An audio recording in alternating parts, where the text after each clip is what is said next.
So obviously, for quite a long time, people were thinking about an idea that Mark Prensky came up with around about the year 2000 called digital natives and digital immigrants. And that was really based on age. So the idea was if you were young enough to have grown up around digital technology, then it would sort of be natural to you. And you'd use it in the same way you might speak a first language. Whereas if you were a bit older, you'd have to learn it sort of deliberately, and that would almost be like speaking a second language. It wouldn't come as naturally to you. Now, the problem with that is that it was to do with age, and it was focused on the technology, sort of technological skill. And what I proposed instead was this idea of visitors and residents, which is not based on age or skill, but it's based on motivation to engage. Because what I found in my research was that if you really wanted to do something, if you were clear what you wanted to do, then you'd learn the technology and you'd get on with it. So a really good example is if you've got grandchildren who live over the other side of the world, then you learn how to use Skype very, very quickly, okay? And that came out in the research. So it's a continuum with a visitor at one end, a resident at the other, and everything in between. It's not two types of people. It's kind of modes of engaging online. So all of us tend to use a bit of a mix. So at the visitor end, you're just going online, you've got a specific task you want to do, you get it done, like searching, reading a piece of information, and then you come back offline and you don't leave a social trace. When you're acting in a kind of resident mode, you're thinking more about the web like a place or a space where you go and connect with other people. So you are going to have a digital identity. You're interested in chatting with people, in discourse, you're interested in that network of people, and everything in between. And this seemed to work a little bit better because, as I say, we found that people of all ages do all sorts of different things online, and really what's important is them understanding what they're trying to achieve, their motivation to engage, rather than necessarily do they have the specific technical skills? Because, as I say, once you've decided you want to do something and you've got a clear motivation for it, then you've got really good motivation to learn the technology, and most people can manage that. Well, I think what's challenging with the digital is that it is largely unseen. You know, it's all on separate screens, so that's different from a traditional, say, with a university. You go to a lecture theatre, you've got a good idea of what's going to happen in there. You go to the library, you've got a good idea of what's going to happen in there. But when people are developing their kind of practices, the way that they engage online, that's all quite hidden. And so we do the mapping process with the visitor and residence idea so that we can make that visible. And it's really good doing it with groups of people who are in the same room, because they all look at each other's maps and they're like, why have you put that there? How could you possibly use Twitter when it's over here instead of over there? And then you get a really, really good discussion going. So I think it's useful for people to be able to reflect on how they're using that digital technology, because they can kind of see it on the maps and then talk about it, and then they share those practices, and that equips them for when they go out there into the workplace, especially as a lot of work now is based around digital skills, and it's based around collaborating and working with people who are at a distance, whether that's through, you know, relatively traditional things like email or more trendy things like Slack and Trello. You know, it's useful to be able to have those discussions and bring them out into the open.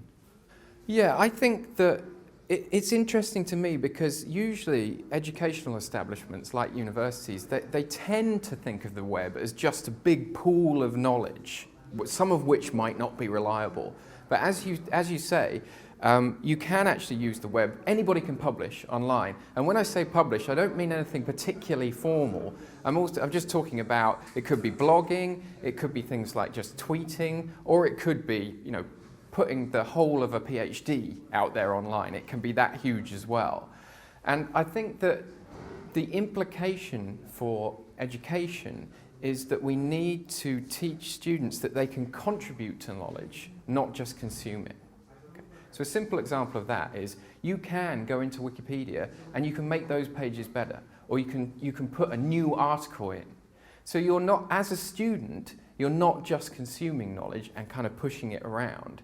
You can actually contribute to it, which is really exciting and really empowering. Now, historically, you wouldn't have done that until you got to the end of your PhD. You know, the conclusion of your PhD might be the first time you did that. Now you can start doing that all the way through from school, all the way up through. And I think we need to encourage students that they can be part of creating and pushing forward knowledge, and the web allows us to do that. I think what's happened with the emergence of the web is it has opened up people's choices. They can learn without having to become a member of a university and get a card to get into the library to look at the books, okay? Put it that simply. So what that does is it means that universities have to shift from being the owners of knowledge, and their business model can't be, we'll allow you access to our knowledge. That's gone now. And I think what that does is it shifts the emphasis back towards universities being like experts, curators of knowledge. So what I find with students is that they're aware that when they Google, they can connect to this vast wealth of knowledge, probably much bigger than they'll find in their university.